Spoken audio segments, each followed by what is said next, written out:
Hello, welcome to PVR study.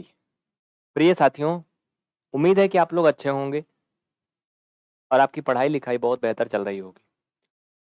DElEd यानी BTC का second semester का मैथमेटिक्स आप पढ़ रहे हैं और बिल्कुल शुरू से हम आपको पढ़ा रहे हैं, एक नई बैच चल रही है ना? अब तक आप लोगों ने क्या-क्या पढ़ा है? एलसीएम, एचसीएफ पढ़ लिया अभी हाल ही में।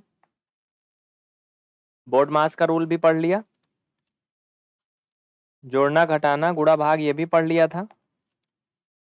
परमीय, अपरमीय संख्या में ये भी आपने पढ़ लिया था, लेकिन इसमें अभी थोड़ा हमें आपको और बताना पड़ेगा।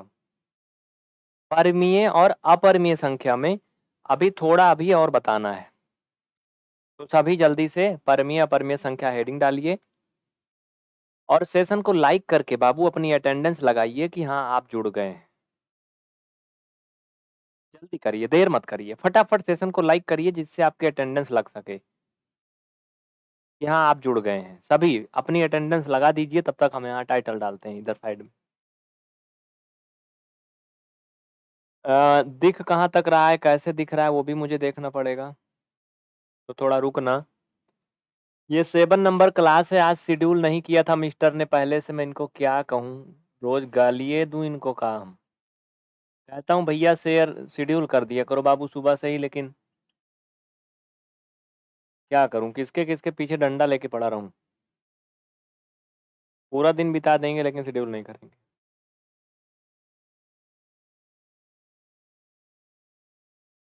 चलिए सुनिए फिर, ठीक है आगे। रेफनल और इरेफनल संख्या, परमीय और अपरमीय, ये आप कल पढ़ रहे थे। इनमें थोड़ी सी हम और बात करेंगे। जैसे अगर मैं यहां पर लिख रहा हूं संख्या है 25, तो ये परमीय है कि अपरमीय बताओ। अगर परमीय संख्या है तो आप बोलिए जल्दी से पी, अगर अपरमीय है तो बोलिए आई, मतलब इरेफनल नंबर। तो चलो एक काम करते हैं, वो क्या है, हम बीच में संख्या लिखेंगे, इधर साइड में परमीय है इधर अपरमीय है, इनको बाद में डिसाइड करेंगे। जैसे मैंने लिखा 25/100, ये अंडर रूट में है। सुनिए, तो ये नंबर, ये रेफनल नंबर है कि इरेफनल है, ईमानदारी से बताना। मैं कोड दे रहा हूं इसके लिए।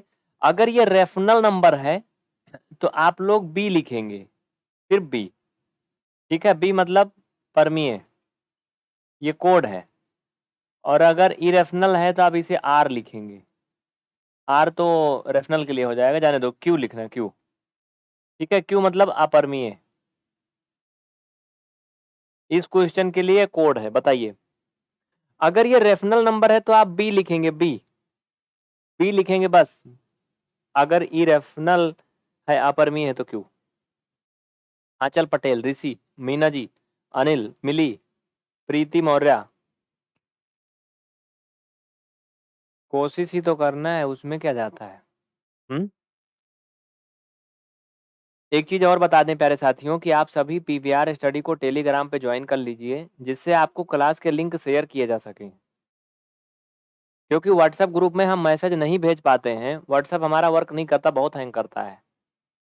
50 ग्रुप हैं, वो चलता नहीं है। तो देखो भैया, ये इरेफनल नंबर नहीं है बाबू, ये रेफनल नंबर है। इसका आंसर होगा बी। जो बी लिख रहा सही है। कुछ अपने दिमाग लगा रहे हैं तो फिर उनकी बातें अलग है। ये रेफनल नंबर है, परमीय संख्या है। देखो कैसे, सुनो।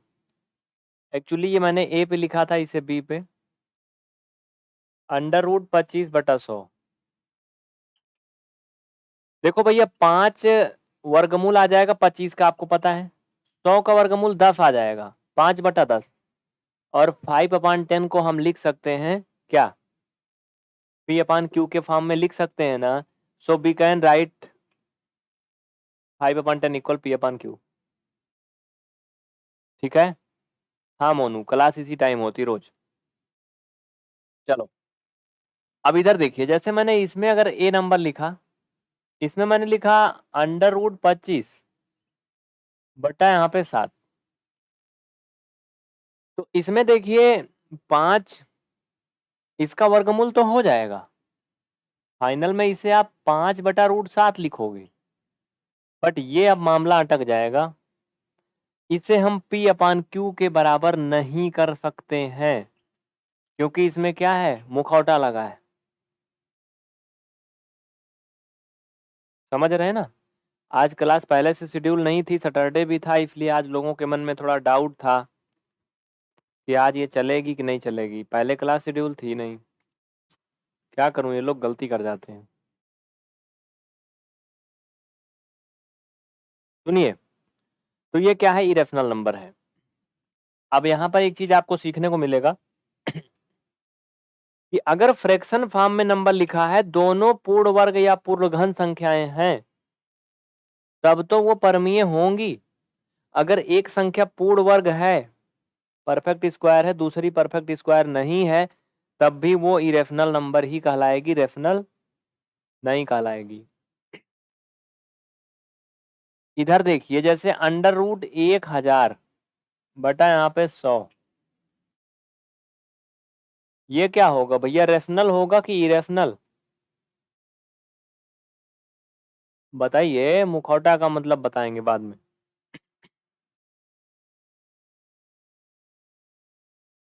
सुनिए, ये भी एक इरेशनल नंबर होगी, इरेशनल नहीं होगी। क्यों? एक्चुअली क्या है कि ये 1000 पूर्ण घन संख्या है, वर्ग नहीं, और ये पूर्ण वर्ग संख्या है। अगर हम इसे चाहें भी तो हम इसे ऐसे लिख सकते हैं, √1000/10। तो ये 1000 का तो वर्गमूल निकलेगा नहीं, 1000 का आप वर्गमूल नहीं निकाल सकते हो एक पूर्ण संख्या के रूप में, जो भी आएगा डेसिमल में आएगा। तो इसलिए ये क्या होगा, इरेशनल नंबर होगा। सोनाली वर्मा, हाँ जी, कमेंट आपका आ रहा है। ठीक है। प्रत्येक धनात्मक अपरिमेय संख्या के संगत एक तथा ऋणात्मक अपरिमेय संख्या होती है। जैसे a एक अपरिमेय संख्या है, तो -a भी एक अपरिमेय संख्या होगी। यह आवश्यक नहीं है कि दो अपरिमेय संख्याओं का योगफल सदैव अपरिमेय होगा। अब थोड़ा प्रॉपर्टी के बारे में जान लेते हैं। कोई दो अपरिमेय संख्याएं हैं, तो उनका योगफल भी अपरिमेय होगा, ये जरूरी नहीं है। ठीक है। जैसे अगर कोई दो पागल दंपत्ति हैं, या एक पागल है, या ऐसे समझ लो किसी प्रकार के अपाहिज हैं, तो उनके बच्चे अपाहिज होंगे, ये कोई 100% कहा नहीं जा सकता है। ठीक है। अब इनकी प्रॉपर्टी के बारे में सुनिए, चाहे तो लिख लीजिए, परमीय और अपरिमेय संख्याओं के गुण, property of rational and irrational number.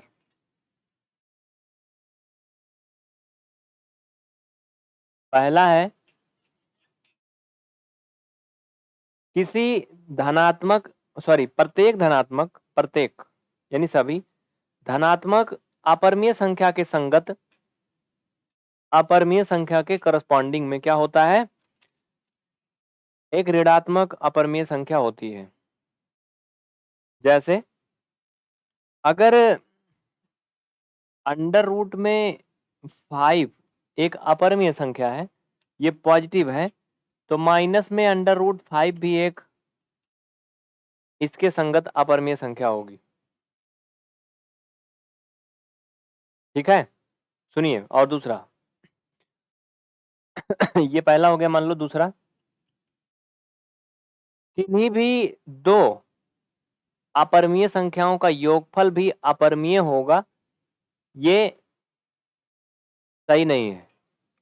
जैसे अगर √3 और इसमें अगर हम जोड़ें माइनस का √3, तो बराबर 0 आता है। अब बताओ, 0 रेशनल नंबर है कि इरेशनल है? 0 इरेशनल है कि रेशनल है? हम्म जीरो क्या है, शून्य क्या है, एक रेशनल नंबर है, परमीय संख्या है। यानी हम कह सकते हैं कि दो अपरमीय संख्याओं को जोड़ें तो वो परमीय हो सकती हैं। ठीक है, एक चीज और, ये भी आवश्यक नहीं है कि दो अपरमीय संख्याओं का गुणनफल भी अपरमीय होगा।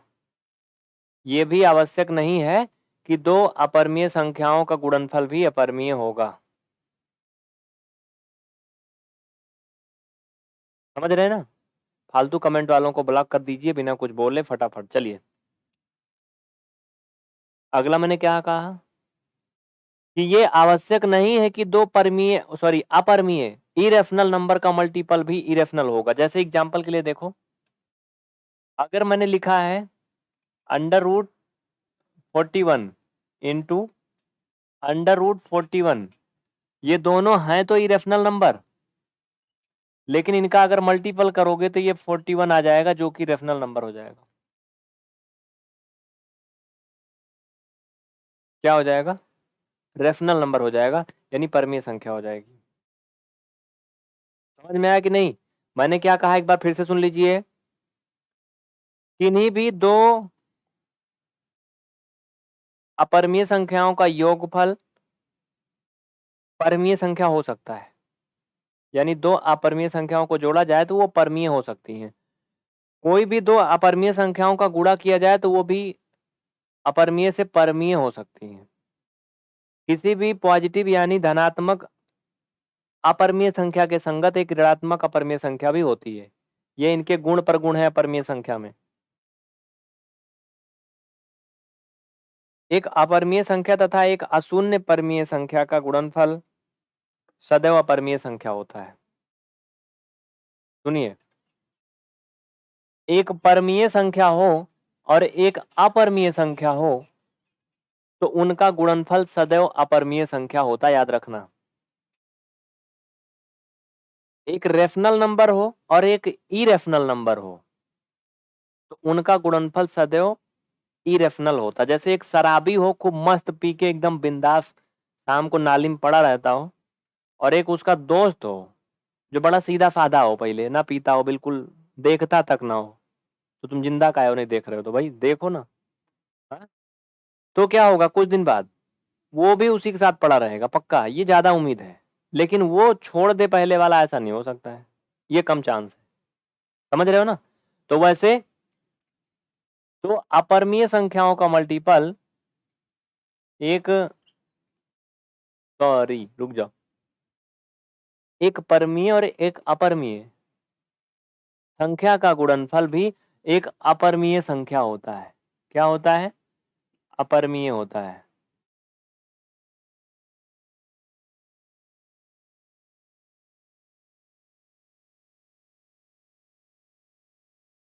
समझ में आया ना? कोई डाउट, एनी प्रॉब्लम? नहीं? चलो, तो और भी बताएं इसके बारे में कि नहीं? रहने दीजिए, अब और कुछ नहीं बताएंगे।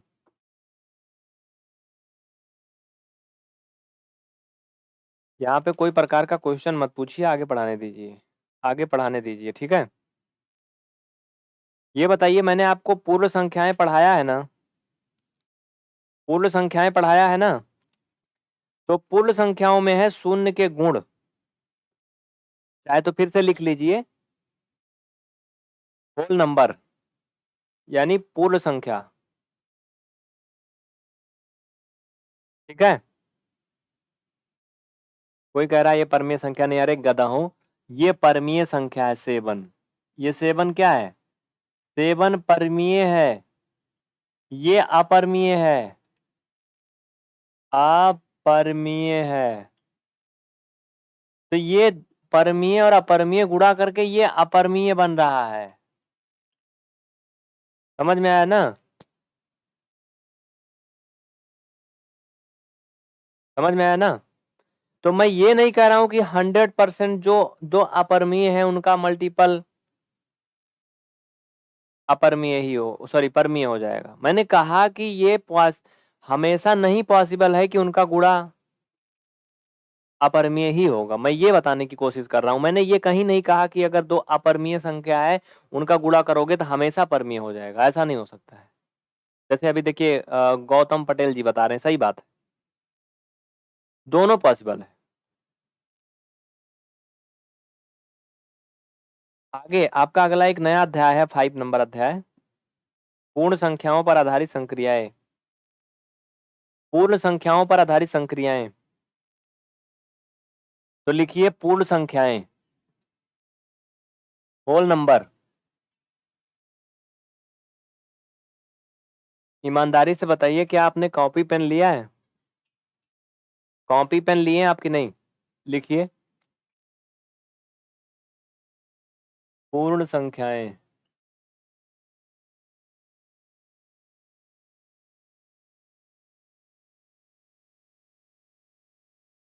Whole number. सुनिएगा इधर साइड में, सुनिए, पूर्ण संख्याएं, होल नंबर। देखिए वो संख्याएं कम सही पड़ रहा है। प्राकृतिक संख्याओं के परिवार में जीरो को भी शामिल कर लेते हैं तो जो संख्याएं बनती हैं वो सभी क्या कहलाती हैं? पूर्ण संख्याएं कहलाती हैं। और ये शून्य से अनंत तक होती हैं, है ना? यही तो होता है। इसमें लिखिए पूर्ण संख्याओं के गुण, प्रॉपर्टीज ऑफ होल नंबर। पूर्ण संख्याओं के गुण, प्रॉपर्टीज ऑफ होल नंबर्स। पहला है शून्य के गुण। अब पूर्ण संख्याओं में नंबर एक, शून्य के गुण बहुत इंपॉर्टेंट है ये, वेरी वेरी, क्योंकि लाइफ में हर जगह आएगा ये। लिखिए इसमें शून्य का योग संबंधित नियम, यानी law of addition of zero. Law of addition of zero इसमें लिख लीजिए। शून्य का योग संबंधी नियम लिखिए। देखिए पहले सुन लीजिए, शून्य को किसी भी संख्या में जोड़ा जाता है तो उसका मान वही संख्या आती है जिसमें वो जोड़ा जाता है। समझ रहे हो ना? शून्य को किसी भी संख्या में जोड़ा जाए तो उसका आंसर वही आता है। उदाहरण, जैसे मान लो कि मैंने शून्य को 5 में जोड़ा तो इसका आंसर 5 ही आएगा। अगर मैंने शून्य को 12 में जोड़ा तो इसका आंसर 12 ही आएगा। एक चीज और, अगर किसी नंबर में शून्य को जोड़ा जाए, जैसे 105 है, इसमें जीरो को जोड़ा जाए शून्य को तो 105 आएगा। अगर 11 में शून्य को जोड़ा जाए तो 11 आएगा। 21 में शून्य को जोड़ा जाए तो 21 आएगा। बताओ सही बोल रहे हो ना? हम्म? स्नेहा सिंह, विपिन, कबीर स्टडी क्लब, सोनाली वर्मा, क्षमा गुप्ता। समझ में आ रहा तो सभी साथी सेशन को लाइक करते जाइए और चैनल को सब्सक्राइब करना ना भूलें, आपकी जिम्मेदारी है। ठीक है, बीच में थोड़ा सा ब्रेक करिएगा, आधा मिनट के लिए जाइएगा मत और स्किप मत करिएगा, देख लीजिएगा ऐड वगैरह। हाँ?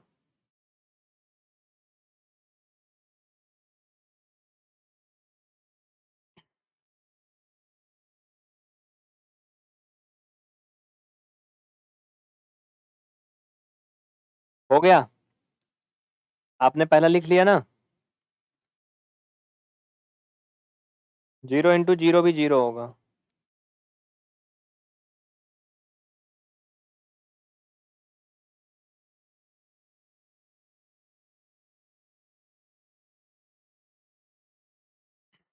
ठीक है, अब चलिए आगे बात करते हैं, सुनिए। समझ गए ना? जीरो को किसी भी संख्या में अगर हम जोड़ें या फिर किसी भी संख्या में जीरो जोड़ें तो आंसर वही संख्या आती है। शून्य का गुणन संबंधी नियम, अगला लिखिए, शून्य का गुणन संबंधी नियम।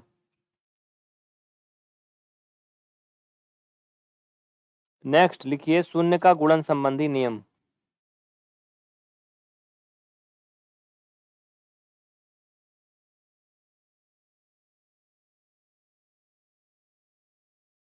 गुणन संबंधी नियम।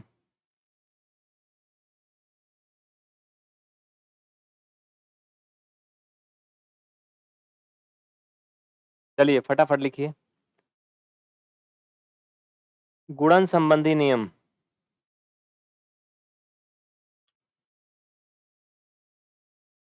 इसमें क्या होता भैया, अगर शून्य में किसी भी संख्या का गुणा करें या किसी भी संख्या से शून्य में गुणा करें तो हमेशा और हमेशा क्या आता है, शून्य ही आता है। क्या आता है, शून्य आता है। किसी भी संख्या में, लिख लीजिए इसको, गुणन संबंधी नियम नीचे लिखिए, शून्य का किसी भी संख्या में गुणा किया जाए या किसी संख्या से शून्य में गुणा किया जाए तो आंसर हमेशा शून्य ही आता है। उदाहरण, जैसे 0 का गुणा 9 में किया तो 0 आएगा। अगर 0 का गुणा 1105 में किया तो 0 आएगा। 0 का गुणा आप 59 में करोगे तब वो 0 आएगा। या मान लो 115 में 0 का गुणा करो तो 0 आएगा। 319 में 0 का गुणा करोगे तो 0 आएगा। मतलब कुछ भी आप कर लो, अगर 0 का उसमें मल्टीपल हुआ तो हमेशा सब 0 हो जाता है। समझ में आया ना? डेली क्लास की नोटिफिकेशन के लिए डिस्क्रिप्शन में दी गई लिंक से सभी साथी पीवीआर स्टडी का टेलीग्राम चैनल जरूर ज्वाइन कर लें, जिससे आपको नोट्स, क्लास की इंफॉर्मेशन, पीडीएफ और जो भी अन्य क्लास से रिलेटेड इंफॉर्मेशन है वो मिलती रहे। ठीक है, ये बात ध्यान रखना।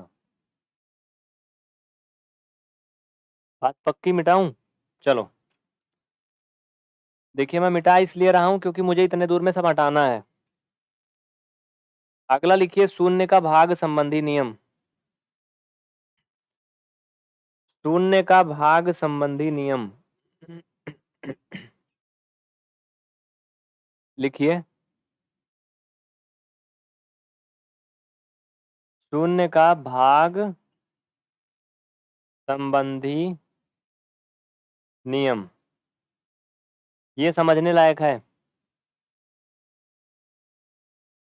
अगर किसी भी संख्या में शून्य का भाग किया जाए, मैं लिंक दे दे रहा हूं कमेंट में, रुक जाओ। अगर किसी भी संख्या में शून्य का भाग किया जाए तो हमेशा क्या आता है, अनलिमिटेड आता है। अनलिमिटेड नहीं, इनफाइनाइट आता है, अनंत, है ना? किसी भी संख्या में अगर शून्य का भाग दिया जाता है तो अनंत आता है। लेकिन किसी भी संख्या से अगर शून्य में भाग किया जाता है तब फिर बात अलग हो जाती है। रुक जाओ, थोड़ा सा लिंक दे देता हूँ कमेंट में।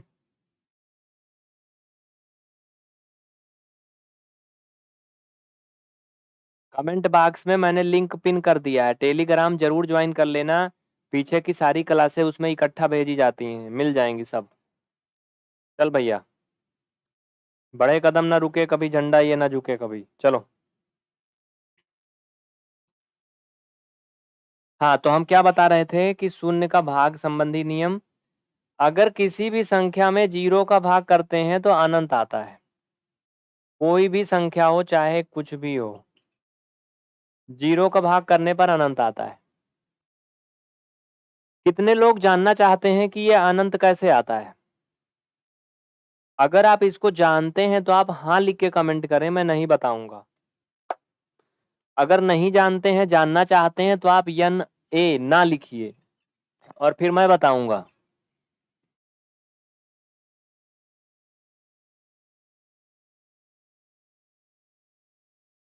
चलो भैया। हम्म। क्लास का टाइम रात 10 बजे से 10:40 तक है। मिक्कू यादव, लगभग लोग जानते हैं ना? क्यों भाई, जानते हो ना आप लोग?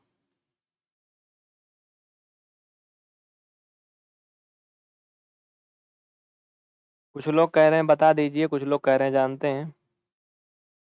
ठीक है, मैं एक बता ही देता हूँ, हमारा काम है बताना। देखो भैया, अगर मैंने कहा कि 0 से हम 7 में भाग कर दें, तो 0 0 हम्मा 0 जाएगा, चाहे जितनी बार ले जाओ। यहाँ पे 7 आया। अगर हम 9 बार भी ले गए तब वो यहाँ 0 आएगा। फिर घटाओगे वही आएगा। 8 बार ले गए अगर तब वो यहाँ 0 आएगा। यानी कितनी बार भी ले जाओ, भाग करना शुरू कर दोगे ना तो आपके लड़के बच्चे नाती पोता सब भाग करेंगे, कभी खत्म नहीं होगा ये। आने वाली सभी पीढ़ियां ऐसे करती रहेंगी, ये खत्म नहीं होगा। क्योंकि ऊपर कितनी भी ज्यादा बार ले जाओ आप, उसका मल्टीपल 0 में होगा, सब माटी हो जाएगा। समझ रहे हैं ना? ये बात आप समझें।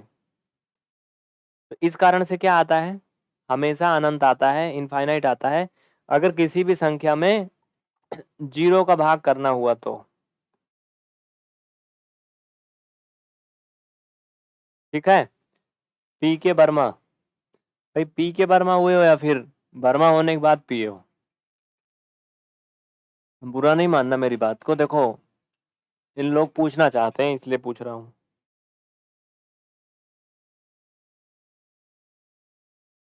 काहे को हंस रहे हो भाई आप लोग? हाँ, तो ये समझ गए ना आप, भाग संबंधी नियम इसका हो गया। और आगे क्या है, 1 मिनट रुके रहिए। हाँ, घटाने संबंधी नियम। शून्य का घटाने संबंधित नियम लिख लीजिए। पढ़ाना तो सब पड़ेगा ना। टाइटल आप डालिए, मैंने लिखूंगा, मार्कर की स्याही बड़ी महंगी है। शून्य का घटाने संबंधित नियम। अगर किसी भी संख्या से, किसी भी पूर्ण संख्या से 0 को घटाया जाए तो हमेशा आंसर वही संख्या आती है। किसी भी संख्या से अगर 0 को घटाया जाए तो आंसर हमेशा वही संख्या आती है।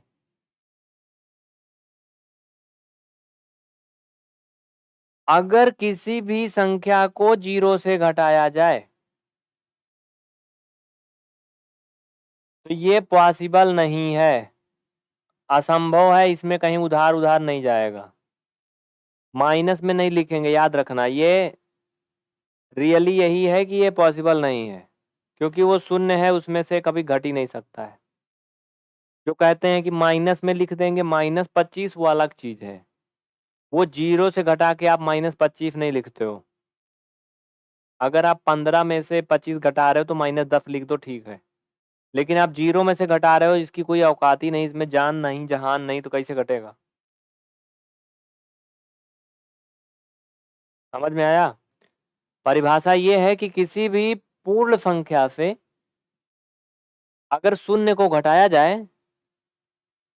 तो हमेशा वही पूर्ण संख्या दोबारा प्राप्त होती है। समझ में आया ना? ठीक है।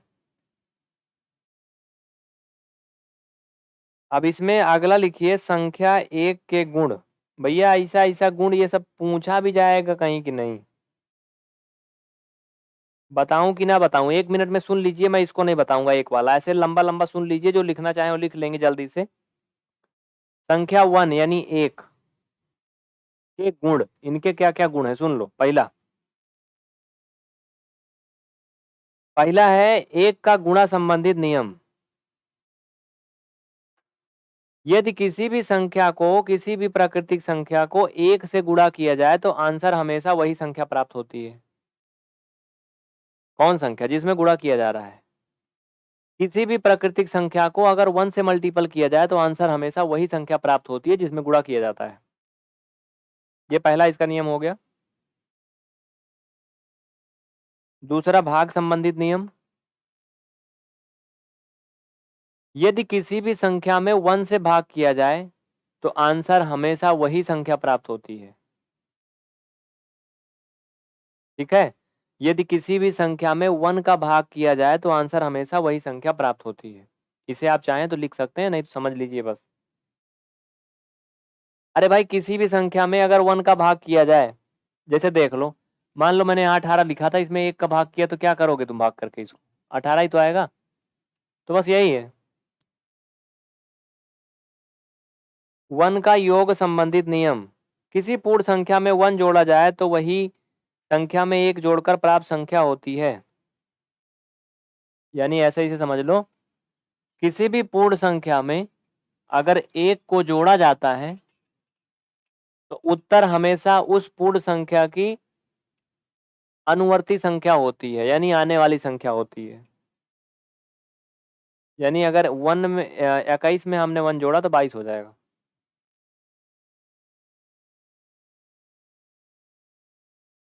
क्रमागत पूर्ण संख्याएं ऐसी पूर्ण संख्याएं जो क्रम से होती हैं, क्रमागत पूर्ण संख्याएं कहलाती हैं। दो क्रमागत संख्याओं का अंतर सदैव 1 होता है। इसके बारे में आपको डिटेल में बहुत विस्तारित पढ़ाना पड़ेगा तो आपको समझ में आएगा। और आज ज़्यादा टाइम तो है नहीं, तो आप लोग कहिए तो मैं थोड़ा सा रिवीजन करवा दूं इधर उधर का, फिर टॉपिक पे पढ़ाएंगे अगली क्लास में। ठीक है, आज थोड़ा सा रिवीजन करवा दे रहे हैं इस टॉपिक से हटके, फिर टॉपिक पे अगली क्लास में पढ़ाएंगे, क्योंकि ये मटेरियल यहीं पे हो गया आपका एंड। अब जो है वो पीडीएफ होती तो मैं आपको दिखा देता, अच्छा रहता। तो सुन लीजिए, थोड़ा हटके सुन लीजिए अलग से। सुनिए, जैसे अगर यहाँ पर साथी मेरे 3/5 लिखा है और यहाँ पर आपका 13/5 लिखा है, तो इन दोनों में कौन बड़ा है, कौन ज्यादा है? अगर ये ज्यादा है तो आप P लिखेंगे, अगर ये ज्यादा है तो आप Q लिखेंगे।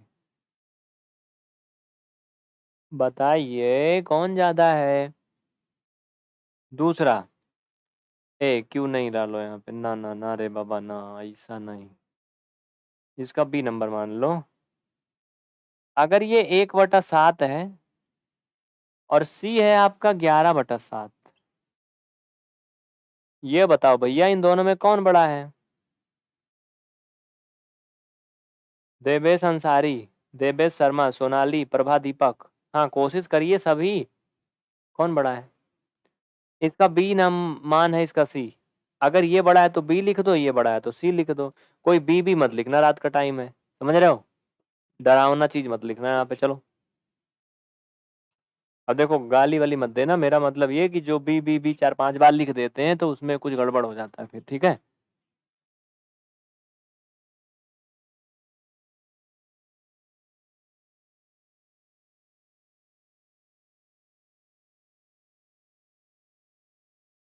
हो गया। आगे क्या करें, अब कुछ और बात करें? सुनिए, हाँ ये हो गया डन। ठीक है, देखिए इसमें सिंपल सा है, जिस भिन्न का अगर हर हर बराबर है तो उसमें अंश जितना बड़ा होगा वो भिन्न उतनी ही बड़ी होगी। ठीक है, अगर इनके डेनोमिनेटर इक्वल हैं तो जिस फ्रैक्शन का नुमरेटर ज्यादा होगा वो बड़ा होगा। हम कह सकते हैं 11/7 इज ग्रेटर देन 1/7। जैसे अगर एक आम है उसमें 7 बच्चों को बांटा जा रहा है, एक आम में 7 बच्चों को, इसमें 11 आम है, 7 बच्चों को बांटा जा रहा है, तो 11 आम है, 7 बच्चों को बांटेंगे तो एक से ज्यादा मिलेगा एक एक को ना भाई। 7 आम तो ऐसे बढ़ जाएगा, 4 तब भी बचेगा, एक एक मिलेगा। इनको तो आधा का आधा भी नहीं मिलेगा। जैसे कहते नहीं वो क्या बोलते हैं, फैमिली परिवार नियोजन वाले में एड वगैरह आता है, हम दो हमारे दो, है ना। और गांव वाले या पहले के लोग क्या कहते थे, हम दो हमारे निश्चित है नहीं कितने, ये तो प्रभु का प्रसाद है, मिल जाता है। इसमें हम लोग थोड़े कुछ कर रहे हैं। तो वो कितने हो जाते थे, 10 12 15 18। हाँ चौंकिएगा मत। 20 बच्चे वाले हमारे ग्राम सभा में एक लोग हैं, 20 और एक 7 वाले हैं, एक 12 वाले भी हैं। और वो उल्टा मत सोचिएगा, जो आप लोग सोच रहे हैं वो हम ही लोग के बिरादरी के समझ रहे हो ना। तो ये एक अलग चीज था जो आपको जानना चाहिए इसके बारे में भी। समझ गए? लेकिन हाँ एक चीज और, जिस फ्रैक्शन का हर इक्वल ना हो, यानी न्यूमरेटर अलग अलग हो, डेनोमिनेटर अलग अलग हो। जैसे देखिए, अगर ये 5/3 है और ये आपका 7/4 है, अब इन दोनों में कौन बड़ा है बताओ? इन दोनों में कौन बड़ा है? तो इसमें थोड़ा समझना पड़ता है, इसमें थोड़ा सा समझना पड़ता है। कैसे, सुनिए। इसमें साथियों एलसीएम लिया जाता है, एलसीएम लेकर के इनके हर को बराबर किया जाता है। एलसीएम लेकर के हर को बराबर करते हैं तब समझते हैं। जैसे देखो 3 और 4 का एलसीएम लोगे तो 12 हो जाएगा, 12। 12 में जब 3 का भाग करेंगे तो 4 आएगा, 4 का 5 में गुणा करोगे 4 पंचे 20। वही प्रक्रिया दूसरे के लिए भी एलसीएम 12 ही होगा। 12 में 4 का भाग करोगे 3 आएगा, 3 का 7 में गुणा करोगे 3 सते 21। यानी ये 21 आम में 12 बच्चों को बांटा जाएगा, इसमें 20 में 12 को बांटा जाएगा। यानी कहने का मतलब ये बड़ा है चाचा। गोपाल मौर्य, सोनी वर्मा, मोहम्मद जुबेर, श्वेता यादव। ठीक है, वेरी गुड। बहुत अच्छे। आप लोग सभी साथी सेशन को लाइक जरूर करिए, आपकी जिम्मेदारी है। कमेंट को हाइड करिए, चैट को, और लाइक बटन फटाफट दबाइए। कुछ तो समझिए, थोड़ा तो दया करिए कि हम आपके लिए इतना कुछ कर रहे हैं तो आप भी कुछ करिए थोड़ा बहुत। समझ रहे हैं ना? ये यहाँ प्यार वाली बातें नहीं हो रही हैं कि लेना देना तो व्यापार है, जो देकर भी कुछ न मांगे वही तो प्यार है। तो यहाँ पर भाई कुछ मिल रहा है तो कुछ दिया जा रहा है, बस वही जिंदगी है ना। तो कम से कम लाइक तो करते रहो ना। चलो, और क्या करना है अभी? आंधी आ रही लग रहा, फिर से कहा। शाम को बड़ा तगड़ा सा आंधी आई थी, फ्री के पाउडर कुल मार एकदम ओवर हो गए थे। यहाँ पे लाइट वाइट भी गायब हो गई थी, इन्वर्टर भी डाउन हो गया था। देखो इस टाइम क्या होता है।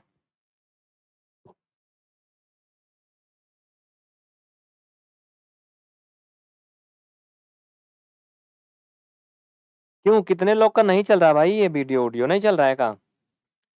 तो आगे कुछ और चीज आप कर लीजिए, क्वेश्चन बताते जाइए, मैं सब आगे पढ़ाऊंगा। 20% का मान बताओ, ये सब मैं पढ़ाऊंगा क्लास में। 1/2 को परसेंटेज में बदलिए। ये अब अभ्यास प्रश्न हो रहा है, याद रखना, सैटरडे है ना। 5/25 या गई?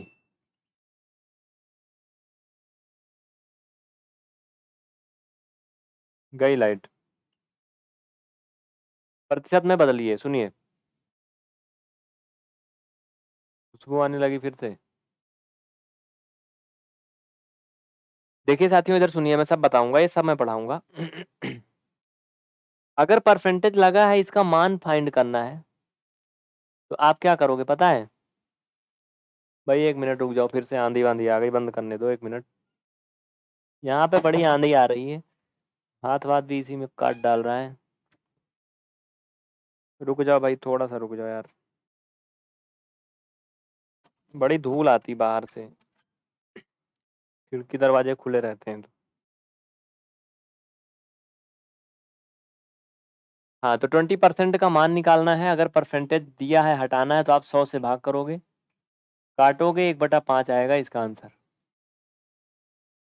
1/2 को परसेंटेज में बदलना है, परसेंटेज में बदलने के लिए हमेशा 100 से गुणा करते थे। ये 50 आएगा, बराबर 50% इसका आंसर आएगा। इसका नियम मैं आपको मंडे वाली क्लास में सब विस्तार से बताऊंगा, डिटेल से, जब आप परसेंटेज में पहुंचेंगे तब। क्योंकि आज रिवीजन हो रहा है अभी प्रेजेंट टाइम में, याद रखना, ये रेगुलर नहीं है, रिवीजन है। ये रिवीजन है, रेगुलर रेगुलर नहीं है। इसको परसेंटेज में बदलना है, इसको भी क्या करेंगे बाबू, 100 से गुणा, 20%। समझ रहे हो ना? ये 1/5, या ये भी 1/5 ही था, ये भी 1/5 ही था।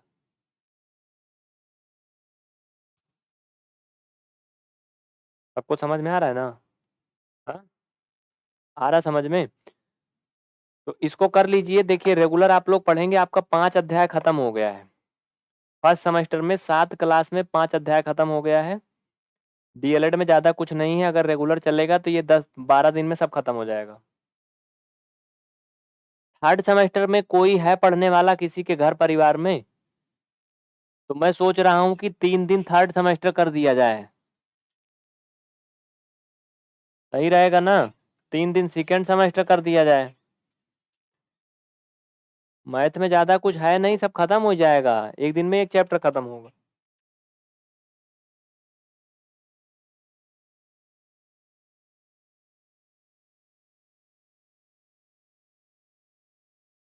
तो फिर आज का सेशन बंद करते हैं। किसी को क्लास से संबंधित कुछ कहना है तो बताइए। क्लास से संबंधित कुछ भी आपको कहना है तो बोलिए। वसीम अंसारी, मिंटू कुमार, अभिषेक सिंह, पूजा राय, अनामिका, फराना अंसारी, प्रभा दीपक, अनिल यादव।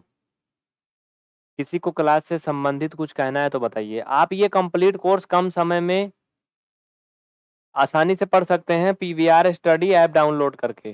ठीक है, एक चीज आपको और बता दें, नीचे नंबर चल रहे हैं, उस पर आप इंक्वायरी कर सकते हैं। लेकिन अगर आप प्रीमियम कोर्स लेना चाहते हैं मैथ का, जिनको मैथ में कुछ भी नहीं आता है, बिल्कुल मैथ में एकदम जीरो है, तो वो पीवीआर स्टडी में कोर्स ले सकते हैं। या क्लास से संबंधित अपने दिल की कोई बात आप कहना चाहते हैं तो इस व्हाट्सएप नंबर पे मैसेज कर सकते हैं, इसका रिप्लाई हम ही आपको करते हैं। ठीक है। हाँ, बाकी जो नीचे नंबर चल रहे हैं नॉर्मल इंक्वायरी के, उस पर आपको बहुत जल्दी रिप्लाई मिलेगा, फास्ट, लेकिन उसका रिप्लाई हमारे साथी लोग करते हैं, इसका रिप्लाई हम ही करेंगे व्हाट्सएप पे। ठीक है। तो फिर भी अगर कोई ज़रूरी बात है तो आप कर सकते हैं, नहीं तो कोई ज़रूरी नहीं है। मिलते हैं फिर कल सुबह पीवीआर स्टडी 3.0 चैनल पर कक्षा 9 की मैथमेटिक्स के साथ। ये क्लास रोज रात 10 बजे से चलती है, 10 बजे से 10:40 तक। ठीक है, समझ गए ना? टेलीग्राम चैनल का लिंक मैंने पिन कर दिया, आप लोग ले लो भैया। हाँ, डेली क्लास की नोटिफिकेशन के लिए टेलीग्राम पे ज़रूर ज्वाइन कर लीजिए। टेलीग्राम पे आपको सारी क्लास मिलेगी। अंग्रेजी का भी मिल जाएगा, जल्दी ही मिल जाएगा, मिल जाएगा।